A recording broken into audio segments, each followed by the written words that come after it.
Como todo lo que hacemos es con la ayuda del Señor y precisamente nuestro tema es la obra del Espíritu Santo, vamos a orar ahora y vamos a pedir al Señor que venga sobre el predicador y sobre todos aquellos que escuchen esta conferencia completa a través de todos los expositores que van a estar predicando a lo largo de esta semana. Vamos a orar.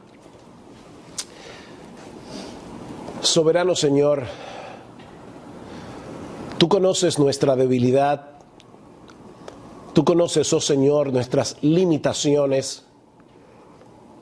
Separados de Cristo no podemos hacer absolutamente nada si no es por la obra de tu Espíritu.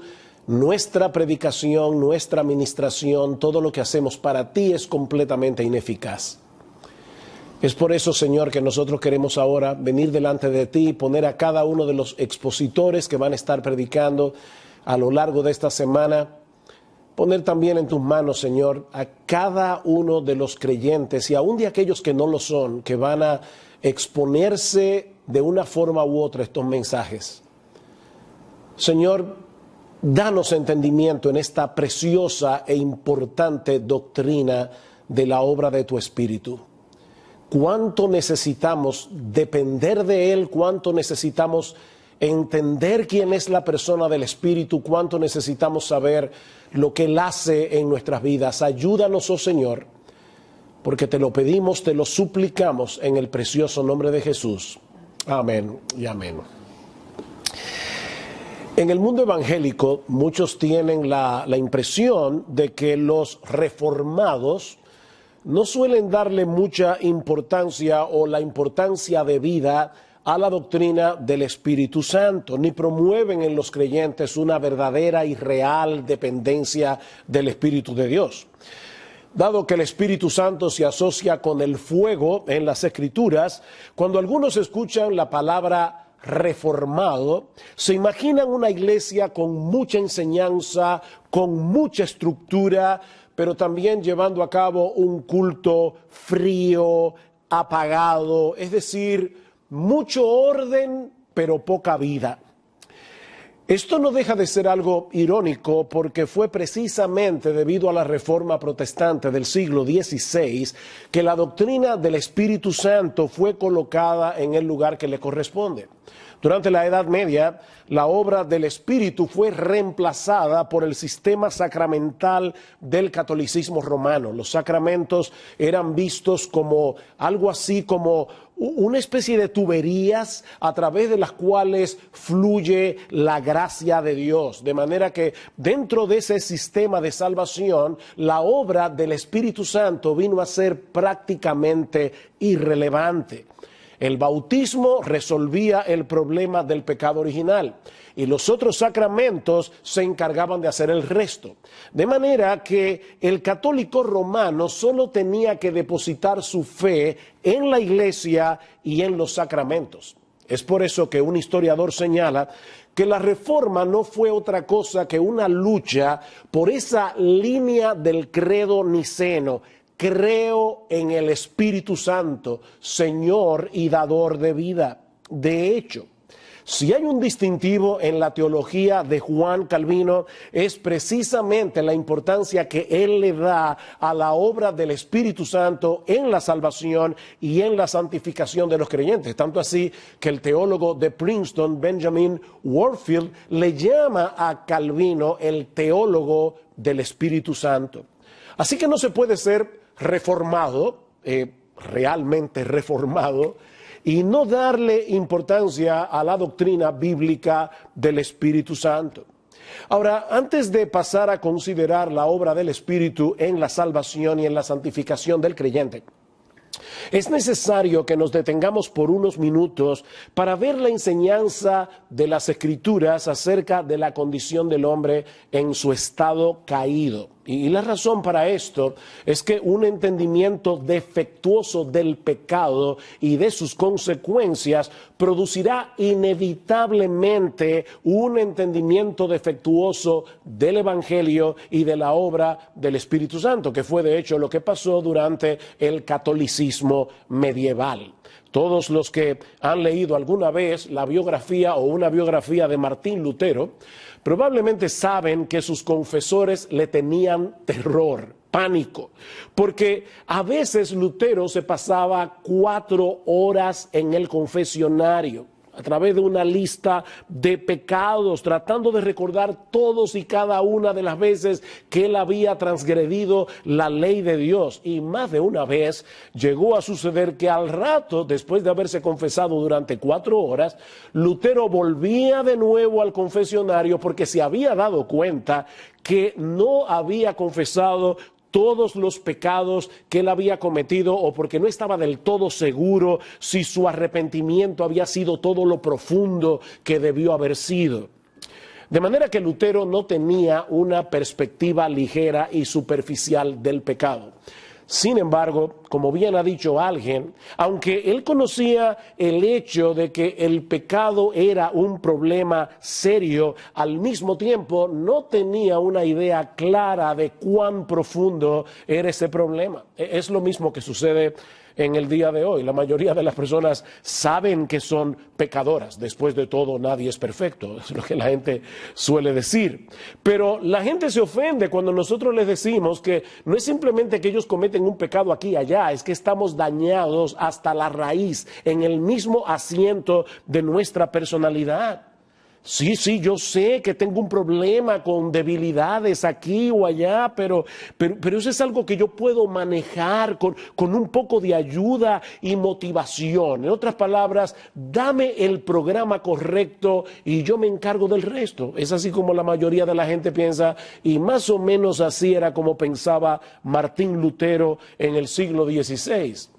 Hasta que él se dio cuenta de que el pecado ha dañado al hombre desde el asiento mismo de su personalidad, que nuestra corrupción es radical y amerita una solución radical. La palabra radical viene del latín radix, que significa raíz. Nosotros estamos dañados desde la raíz, de manera que no es motivación lo que nosotros necesitamos, es una nueva vida. Es un nuevo corazón. El pecador está muerto en sus delitos y pecados, dice Pablo en Efesios capítulo 2. Somos esclavos de nuestras pasiones, somos enemigos de Dios, totalmente impotentes para inclinarnos a nosotros mismos, a querer buscar la gloria de Dios o a querer hacer su voluntad.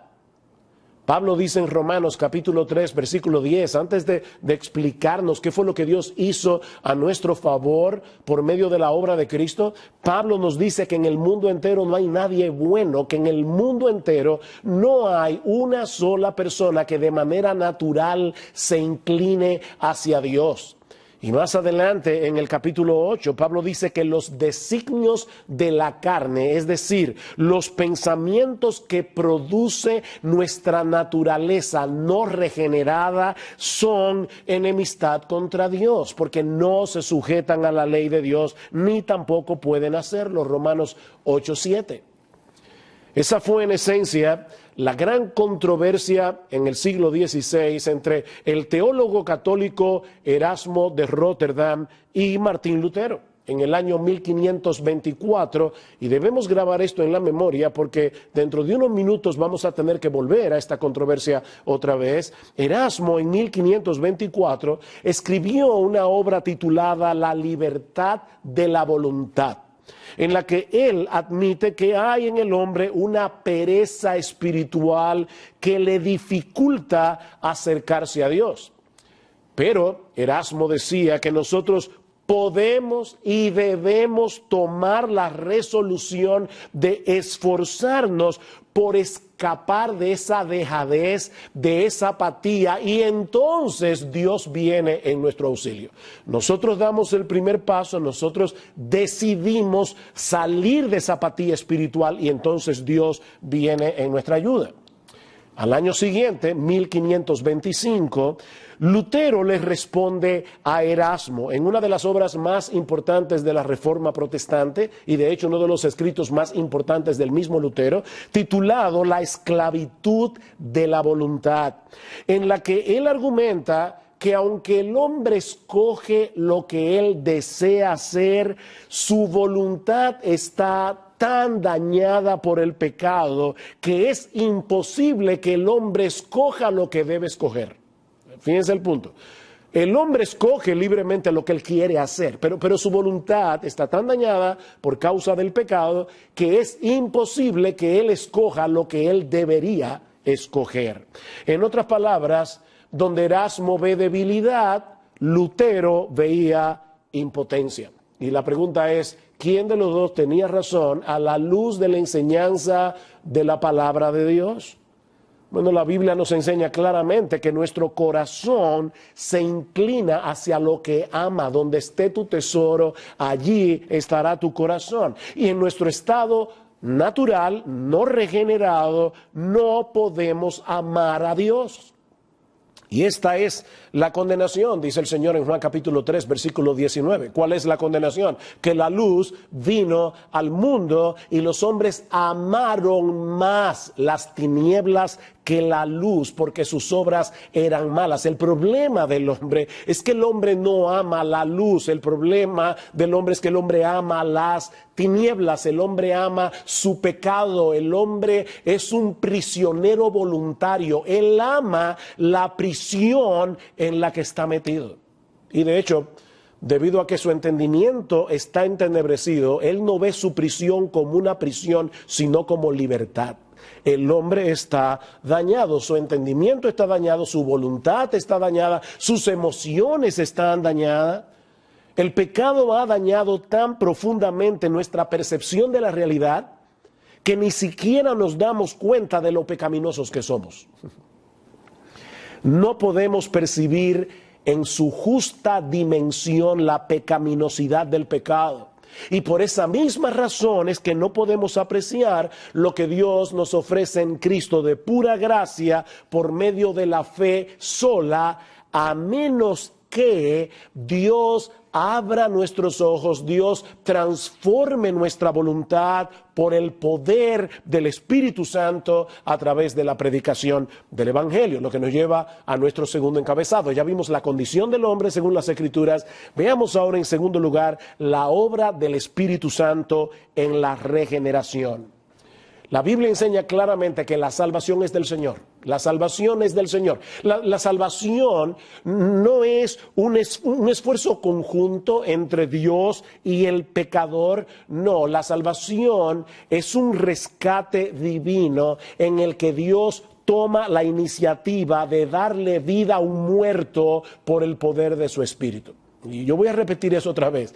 La salvación es la obra de Dios en darle vida a un muerto que no estaba buscando a Dios, que no estaba procurando ser salvo. Dios le da vida a un muerto espiritual por el poder de su Espíritu Santo, Señor y dador de vida, como dice el credo niceno. A menos que el Espíritu Santo nos imparta una nueva vida con nuevos deseos, con nuevas inclinaciones, jamás decidiríamos por nosotros mismos venir a Cristo en arrepentimiento y fe. Jamás. De ahí la promesa de Dios en Ezequiel capítulo 37, de lo que Él habría de hacer en el nuevo pacto por medio de la obra de Cristo. Dice, esparciré sobre vosotros agua limpia, y seréis limpiados de todas vuestras inmundicias, y de todos vuestros ídolos os limpiaré. Noten todos los pronombres yo que aparece allí en el texto. Yo esparciré sobre vosotros agua limpia. Yo los limpiaré de todas vuestras inmundicias, y de todos vuestros ídolos yo os limpiaré. Os daré un corazón nuevo y pondré un espíritu nuevo dentro de vosotros, y quitaré, yo, obviamente Dios, quitaré de vuestra carne el corazón de piedra, y os daré un corazón de carne, y pondré dentro de vosotros mi espíritu, y haré que andéis en mis estatutos y preceptos, y los guardéis y los pongáis por obra. Dios hará eso, y lo hizo en el nuevo pacto, en todos los que han creído en Cristo a través de toda la historia de la iglesia. Muy probablemente cuando el Señor Jesucristo tuvo esa famosa conversación con Nicodemo, en Juan capítulo 3, estaba pensando en ese pasaje de Ezequiel capítulo 36. de cierto te digo, le dice el Señor a Nicodemo, que el que no naciere del agua y del Espíritu no puede entrar en el reino de Dios. Lo que es nacido de la carne, de esta naturaleza pecaminosa nuestra, lo que es nacido de la carne, carne es, y lo que es nacido del Espíritu, Espíritu es. Lo que el Señor está diciendo aquí es que dos padres pecadores engendran un hijo pecador. Es verdad que parecen angelitos cuando acaban de nacer, pero es un pecador. Y nada más hay que darle tiempo para ver su inclinación pecaminosa. Dos padres pecadores engendran hijos pecadores. De manera que no es un mero cambio de fachada, no es un barniz de decencia lo que necesitamos. Es una transformación radical en el asiento mismo de nuestra personalidad, que derrita nuestro corazón endurecido y produzca un cambio de 180 grados en la inclinación de nuestros afectos. Y es a eso que la Biblia le llama regeneración. Regeneración, nuevo nacimiento. Cristo nos envía su Espíritu Santo para que Él nos imparta una nueva vida, de tal manera que el amor supremo que antes teníamos por nosotros mismos quede completamente eclipsado por el deleite superior de amar a Dios. Eso es lo que hace el Espíritu Santo. De hecho, eso solo puede hacerlo el Espíritu Santo. No importa cuán persuasivo sea un predicador, ningún ser humano puede producir ese nuevo nacimiento en otro ser humano. Cristo dice claramente en Juan capítulo 1, versículo 13, los que creen en Cristo no fueron engendrados de voluntad de carne ni de voluntad de sangre, sino de Dios. Fue por la voluntad de Dios. Eso no lo puede hacer ningún predicador. Eso no lo puede hacer ningún programa. Eso no lo puede hacer ninguna actividad que lleve a cabo la iglesia. Eso solo puede hacerlo el Espíritu Santo. Lamentablemente, esta gloriosa doctrina de las Escrituras volvió a quedar sepultada en muchas iglesias que hoy llevan el nombre de evangélicas, debido en gran medida, no solamente, pero en gran medida, a la influencia de un evangelista del siglo XIX llamado Charles Finney. Charles Finney negó rotundamente la doctrina de la total depravación del hombre, lo que vimos al principio de este mensaje. Él negó la imposibilidad que el hombre tiene de salvarse y la necesidad de descansar únicamente en la obra todopoderosa de la gracia de Dios. Según Charles Finney, el hombre no ha perdido la capacidad de obedecer a Dios. Y por lo tanto, el hombre puede decidir en cualquier momento, sin la ayuda del Espíritu Santo, cambiar por completo el rumbo de su vida. Él decía que eso es la regeneración. No el cambio que produce en nosotros el Espíritu Santo, no. Él le llama regeneración al cambio de ruta que toma el pecador cuando es persuadido por la predicación del Evangelio y él lo decide, seguir a Cristo. En otras palabras, todo lo que se necesita para ser cristiano, según Finney, es que el hombre decida ser cristiano, sin ninguna intervención divina. Lo único que hace el Espíritu Santo es persuadirnos a través de la predicación, a través de la verdad, para que obedezcamos al Evangelio, pero nada más. Es decir, que prácticamente Finney nos llevó de vuelta a la misma discusión que hubo en 1524, 1525 entre Erasmo y Lutero. O sea, es como haber llevado a la iglesia evangélica de vuelta a la teología católico-romana. Los hombres, dice Finney, no son convertidos, y estoy citando a Finney, no son convertidos por un cambio obrado en su naturaleza, por el poder creativo del Espíritu Santo, sino por rendirnos a la verdad. Debemos tomar la decisión de convertirnos a Cristo. Y esa decisión, según Finney, debe ser manifestada públicamente a través de algún acto físico, como ponerse en pie en la iglesia, responder al llamado que hace el predicador de venir al frente, levantar la mano, hacer la oración del pecador. O sea, él dice, el pecador tiene que dar un paso, tiene que hacer algo público que manifieste que está siguiendo a Cristo. Pero es su decisión. Por supuesto que cuando nosotros nos convertimos a Cristo, fue nuestra decisión. No hay nada de malo en aquel famoso corito, he decidido seguir a Cristo, siempre y cuando entendamos que nosotros tomamos esa decisión porque ya Dios había hecho una obra en nosotros, porque ya Dios había cambiado nuestro corazón, porque ya Dios había hecho una obra en nuestra voluntad, porque ya el Espíritu Santo nos había dado vida. Y entonces decidimos seguir a Cristo. La doctrina de Finney contradice abiertamente la doctrina bíblica de la depravación total del hombre. Cristo dijo en Juan capítulo 6, versículo 44, ninguno puede venir a mí si el Padre que me envió no le trajere. Ninguno puede venir a mí.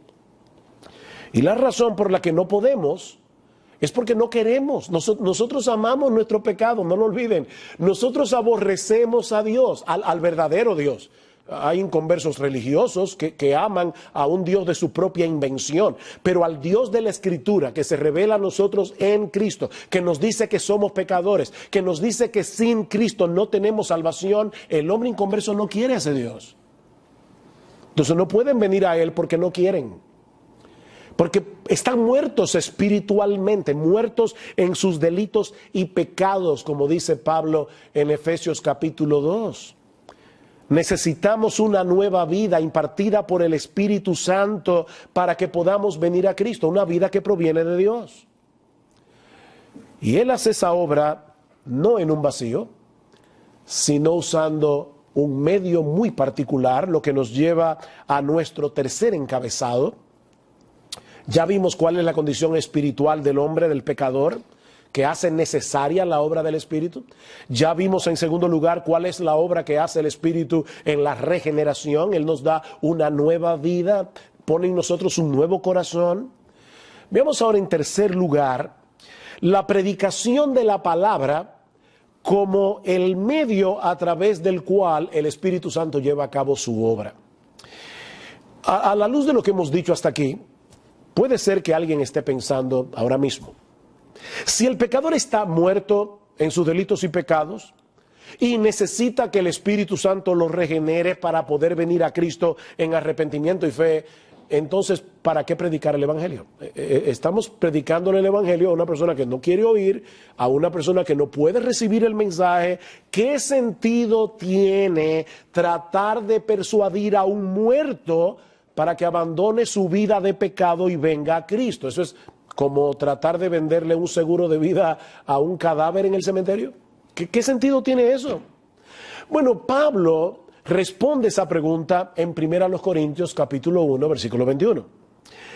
Pues ya que en la sabiduría de Dios el mundo no conoció a Dios mediante la sabiduría, agradó a Dios salvar a los creyentes por la locura de la predicación.